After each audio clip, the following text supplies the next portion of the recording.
فمرة قعدت مع أصحابي وسألتهم انتوا فين يا جماعة؟ محدش سامع صوتكم ليه؟ بطلنا نخرج ونتكلم ونسأل على بعض، وكانت الإجابة المشتركة إنه مفيش وقت. مفيش وقت للراحة، مفيش وقت للسفر، مفيش وقت للعيلة. احنا عايشين في أزمات ورا بعضها، مشغولين قوي وبنعمل حاجات كتيرة. في النهاية بنلاقي إن احنا محتاجين 48 ساعة بدل ال 24 ساعة في اليوم عشان يكفي كل اللي احنا محتاجين نعمله. حقيقي حاسين بضغط شديد. فكرت في الموضوع ده وسألت نفسي، يا ترى ليه اليوم مش بيكفي كل اللي نفسنا فيه وبنشتكي دايما إن مفيش وقت؟ هي المشكلة فين؟ 7 حاجات ممكن تضيع وقتنا، وده موضوع حلقتنا النهاردة من نيولوك لايف. قبل ما نبدأ بفكرك تعمل لايك وسبسكرايب وتفعل زر الجرس عشان يوصلك كل جديد. ويلا بينا.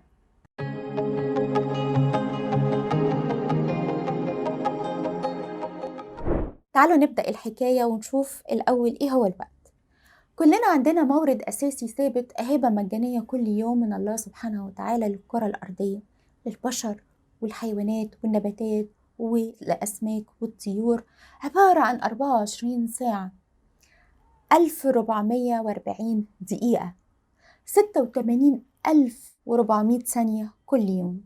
هو رصيد بنكي مشترك عندنا كلنا، نقدر نسحب منه 24 ساعة كل يوم فقط في بداية كل نهار جديد.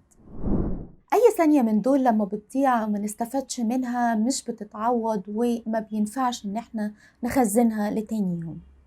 هو مورد غير قابل للبدل وما ينفعش نستبدله بأي مورد آخر. ما تقدرش تودع فيه أو تعرف إيه اللي باقيلك فيه. يوصفوه الباحثين بأنه مورد شديد الندرة. السؤال اللي بيدور جوانا، المشكلة فعلا إنه مفيش وقت؟ الإجابة الوقت موجود ومش موجود.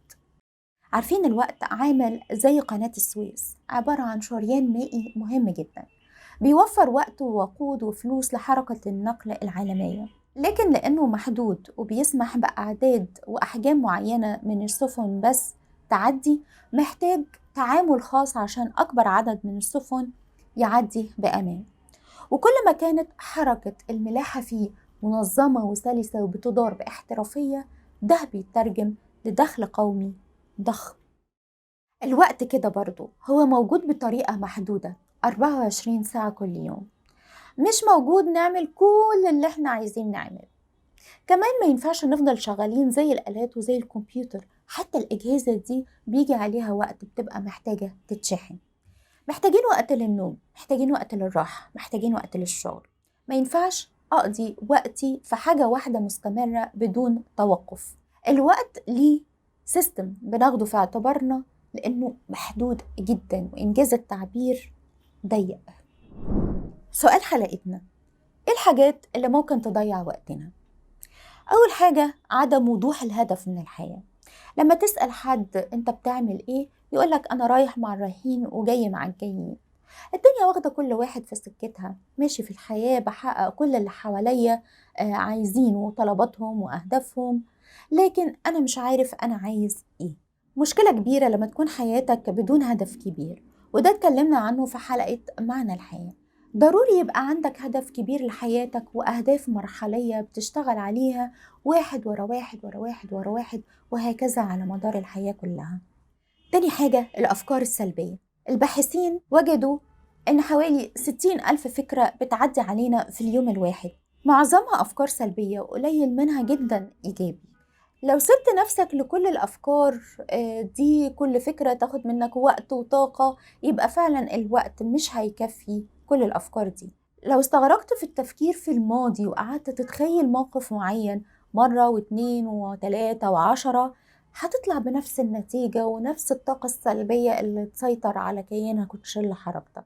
محتاج تتعامل بحسم مع الأفكار السلبية دي، وتبطل تستغرق في التفكير في الماضي، وإنك تكون واعي لأفكارك وتركز على الإيجابي منها. في أوقات انتظار كتير بتضيع مننا، يعني مثلا في وقت انتظار عند الطبيب، أو زحمة المرور، أو منتظر أوردر في مطعم، أو منتظر ابنك لما يخلص الدرس بتاعك. على مدار اليوم هتلاقي أوقات كتيرة ضايعة مش بتحس بيها ولا تستفاد بيها. لو افترضنا إنك بتقضي 10 دقايق بس في طريقك من البيت للشغل ومن الشغل للبيت، ده معناه إن في 20 دقيقة في اليوم رايحة منك. لو حسبنا ال20 دقيقة دي في 5 أيام الشغل، هيدينا حوالي 100 دقيقة في الأسبوع. لو خدنا ال100 دقيقة وضربناها في 53 أسبوع في السنة، هيدينا حوالي 5300 دقيقة في السنة ضايعين، يعني حوالي 88 ساعة تقريبا، أو 3 أيام و6 في السنة ضايعين مننا. شوف بقى تشتغل كام سنة وبيضيع منك وقت قد إيه. رابع حاجة، محاولة السيطرة على كل شيء. في مدير يحب يعمل كل حاجة بنفسه، ما يرضاش يخلي حد يساعده ويشتغل معاه وينجز المهام بتاعته معاه. أو في أمهات كمان بتحب تعمل كل حاجة كبيرة أو صغيرة بنفسها جوه البيت وبره البيت، وتلاقي عندهم أعمال كتيرة في اليوم بتضغط عليهم وتستنفذ طاقتهم. ده بيصيبهم بالتوتر والإرهاق وضياع الاستمتاع بالحياة. محتاجين نفوض جزء من المهام بتاعتنا للناس اللي حوالينا، علشان ما حدش بيقدر يعمل كل حاجة بنفسه. خامس حاجة، الفضول السلبي. عندنا ملكة الفضول، يعني عندي شغف اني اعرف واشوف واسمع. الملكة دي بيستخدمها الاطفال علشان يتعرفوا على العالم الخارجي ويتعاملوا معاه. نظم التعليم المختلفة اشتغلت على إثارة فضول الطلاب كحافز ليهم للتعليم، وده بيعتبر حافز وفضول إيجابي. لكن في جزء اتحول معانا لفضول سلبي، يعني عايز أعرف وأشوف وأسمع معلومات غير مفيدة. بنلاقي في السوشيال ميديا أخبار ممكن ما يكونش ليها أهمية إني أعرفها، زي مثلا أخبار المطربة شيرين عبد الوهاب. نسمع بقى الأخبار زي شيرين دخلت المصح. وارد الإنسان ممكن يصاب بالإرهاق ومحتاج صيانة لنفسيته عادي. شيرين اتطلقت من حسام حبيب، وارد كل بيت فيه خلافاته. شيرين رجعت لحسام، بيحصل. جواز شيرين من حسام باطل. ايه ده يا جماعة؟ ده الخلق للخالق.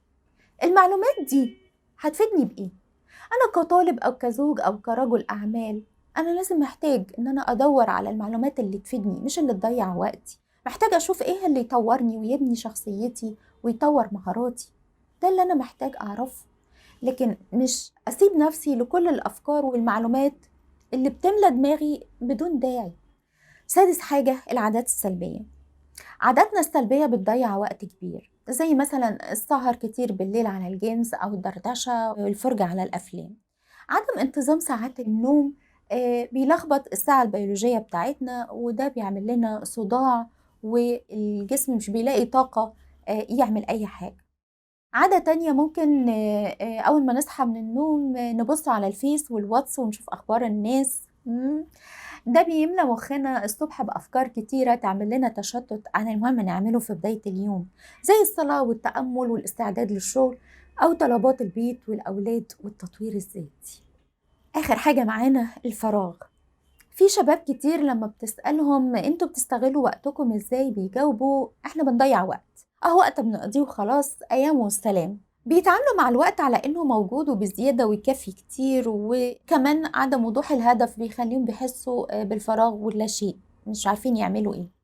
المطربة سميرة سعيد عبرت عن التوهان في العلاقات في أغنيتها بنضيع وقت. الشباب بيدور في كل علاقة على حاجة هو عايزها، فما يلاقيش فيخرج من العلاقة ويدخل في علاقة غيرها، ويفضل يدور على نفس الشيء اللي مش عارفه، وده بيضيع وقته ومشاعره وأفكاره كمان بتضيع. المطربة سميرة سعيد لقيت إنها بتضيع وقتها وعمرها في البحث عن حاجة هي مش عارفاها، وده حال كتير من الشباب. هختم حلقتنا بنموذج مصري عربي مشرف لينا كلنا، قدر يستغل وقته كويس وما يضيعش وقت. هو دكتور أحمد زويل. دكتور أحمد زويل هو عالم كيميائي مصري أمريكي، حاصل على جائزة نوبل في الكيمياء لسنة 1999 لأبحاثه في مجال كيمياء الفيمتو. قام باختراع ميكروسكوب يقوم بتصوير أشعة الليزر في زمن مقداره الفيمتو ثانية، وبكده قدر يشوف الجزيئات أثناء التفاعلات الكيميائية. هو بيعتبر رائد علم كيمياء الفيمتو، ولقب بأبو كيمياء الفيمتو. أصبح أول عالم مصري وعربي يفوز بجائزة نوبل في الكيمياء. باختراعه العالم دخل في زمن جديد ما كانتش البشرية تتوقع أنها تدركه، لأنه قدر يراقب حركة الذرات داخل الجزيئات أثناء التفاعل الكيميائي عن طريق تقنية الليزر السريع.